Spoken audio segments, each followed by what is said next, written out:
तो परमात्मा कसा आहे अविनाशी अविनाश कधी आपली आई लावी मनापिसे गोविंदा एकदा सगळ्यांनी हात वरती करायचे झालं माझं 10 मिनिटं राहिले 10 मिनिटात मी थांबणार आहे कीर्तन माझं फक्त 10 मिनिटं राहिले सर्वांनी एक साथ टाळी हा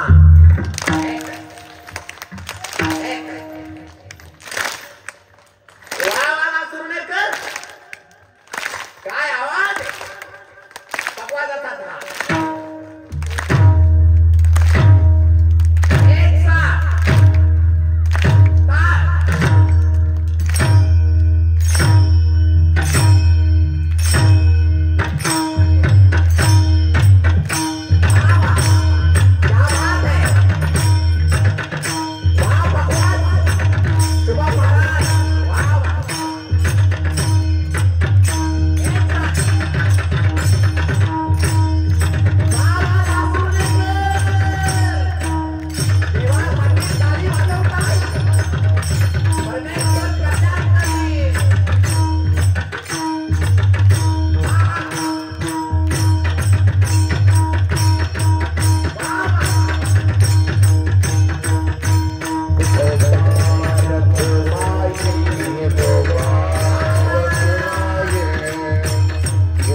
हे काय मला आवडणार नाही 10 मिनिटं माझं राहिलं सगळ्यांचे टाळ बी वाजणार नाही पकवाज बी वाजणार नाही आमच्या शुभम महाराज इतकं जीव करून वाजवता येईल गायक मंडळी म्हणताय तुमचं आपलं चलू द्या महाराज आता महिलांचा आवाज जोरात आहे का पुरुष मंडळीचा सगळ्यांनी जोरात मागं म्हणायचं सगळ्यांनी राम कृष्ण हरी जय जय राम कृष्ण हरी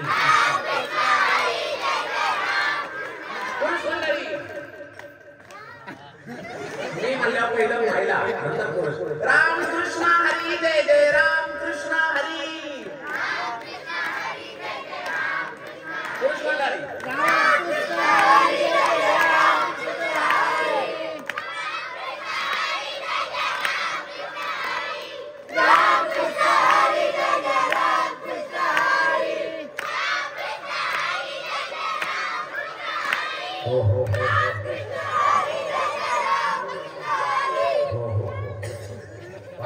पार्टी मिळाली कट्टर कार्यकर्ते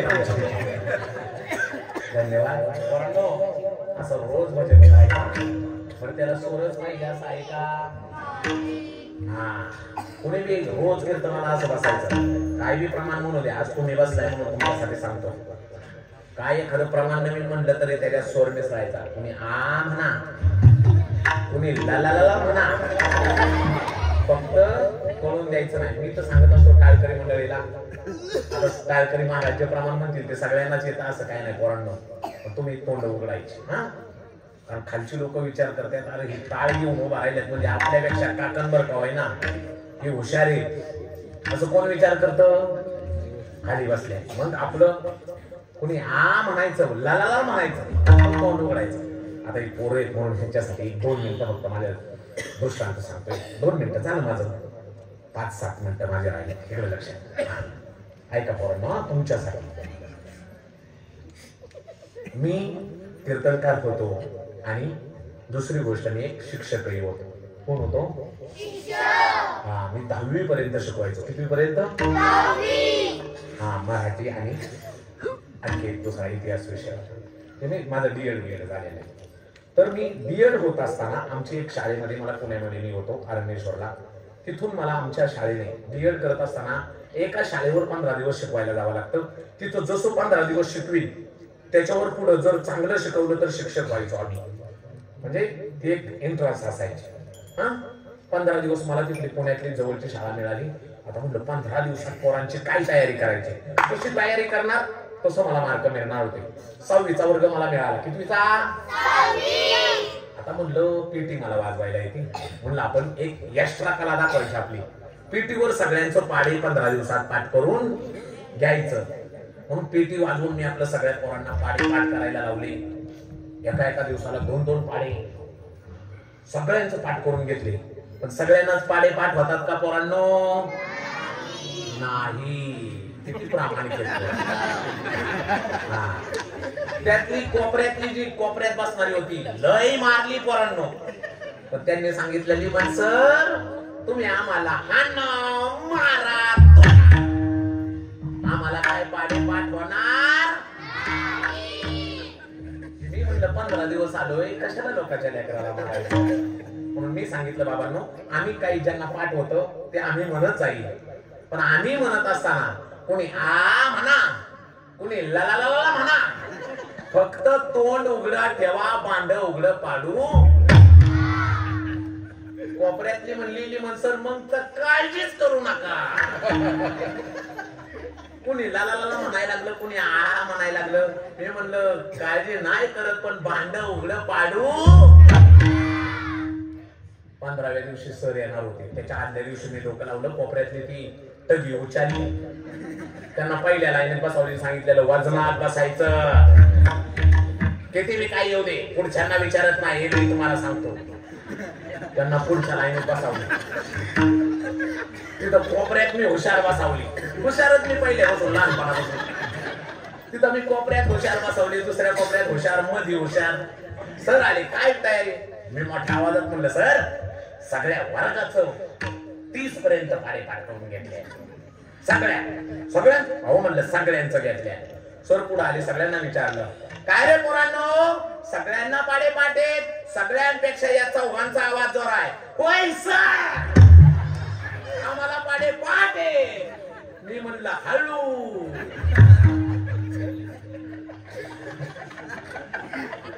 कोपऱ्यातला उठावला सरांनी, तिथं मी हुशार बसवलेला.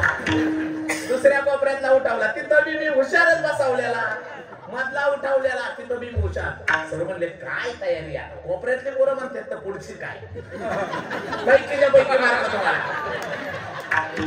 मी बी खुश झालो, म्हणलं जमलं आपल्याला, झालं म्हणलं आपलं आता कामच झालं. सर जायला निघाले, पण एका बादराला म्हणलेलं वजनात बस. तो लईच वजनात बसल्या. जिकडे सर जाते तिकडे.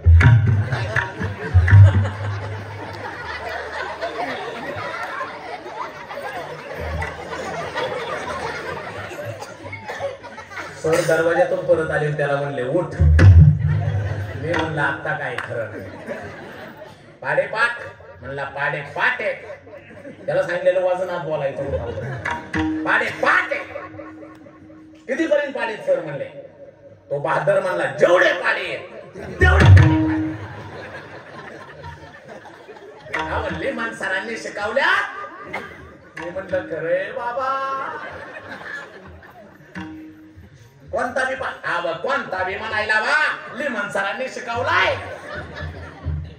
सर त्याला म्हणले मन आठाचा पाडा. ते मलाच म्हणतोय, ओ लिमन सर स्वर धरा, स्वर धरा. म्हणलं करतो बाबा. त्याने आठाचा पाडा चालू केला. आठ एके आठ, आठ दोन्ही 16, आठ त्रिक 24, आठ चौक 32, आठा पंचे 40, आठ सत्ते ला ला ला, आठी सत्ते ला ला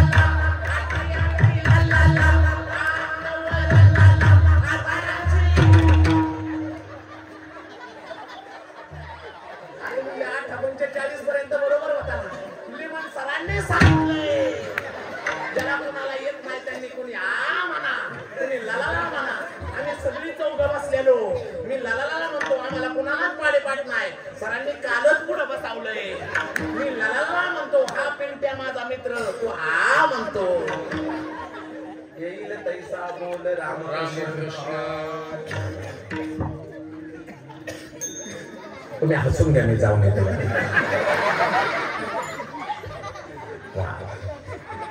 ऐका झाला माझा वेळ समजा. 5 मिनिटं घेऊ आणखी तुमचे. पोरं म्हणतात हो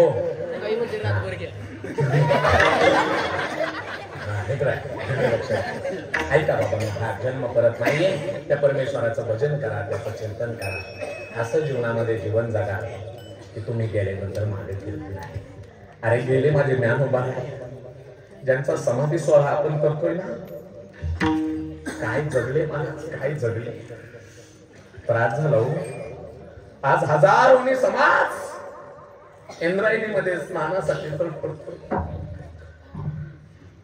दर्शनासाठी माऊलींच्या रांगाच्या रांगा लागत आहे आळंदीमध्ये. पण त्याच आळंदीमध्ये एक दिवस असा होता, माझ्या माऊलीला गावामध्ये प्रवास नव्हता. ऐका, लक्ष द्या. झालं माझं संपलंय कीर्तन. एक दिवस माय बापांना आत्महत्या करावी लागली, तरी क्षण थांबला नाही. माय बापांनी आत्महत्या केल्यावर एक दिवस छोटीशी मुक्ताई पोटाला हात लावून म्हणते, ए ने अंदादा भूक लागलेली. आई नाही आपली आपल्या तो. आई असते तर तिला म्हणाले असते, भूक लागली दादा, सहन होत नाही. मुक्तीचं डोळं पुसलं. बिना माय बापाची पोर. ए मुक्ती, आता गावात जातो, जे काय असेल ते घेऊन येतो. माऊली गावात आली. 2 घरात पीठ मिळालं ते घेऊन येत होते. रस्त्याने येत असताना पाठीमध्ये विसोबा चट्टींची भेट झाली. आवाज दिला, कोण आहे तिकडे रस्त्यावर?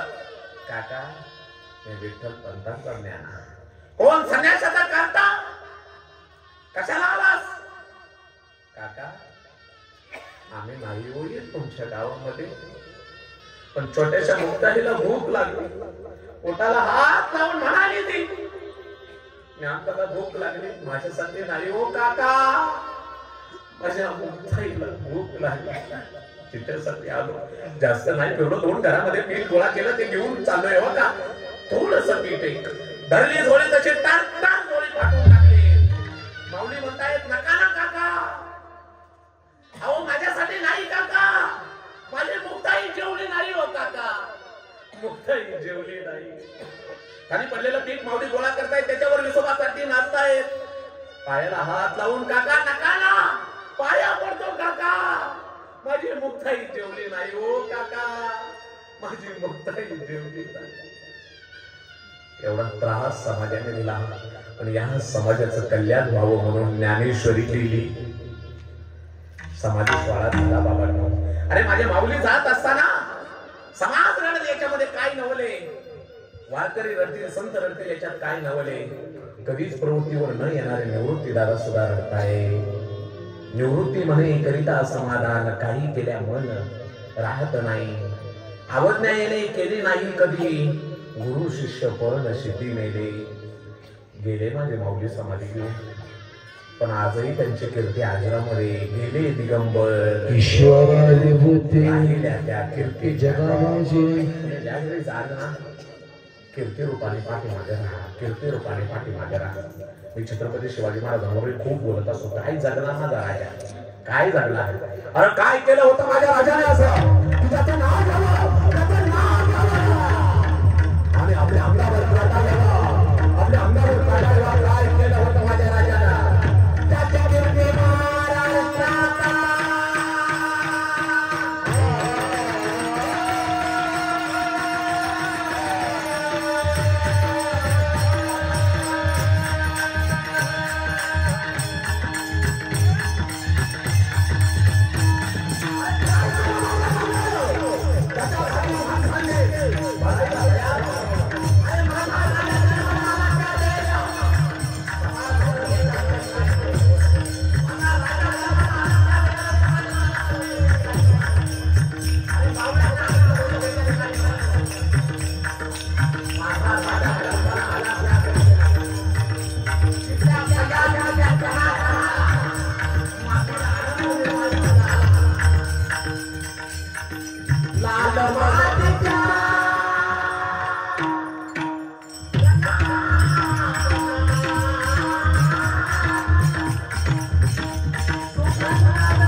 पण कीर्ती मागे ठेवून गेले जगद्गुरु तुकोबा राहिले गेले अभंगाच्या शेवटच्या चरणात तुका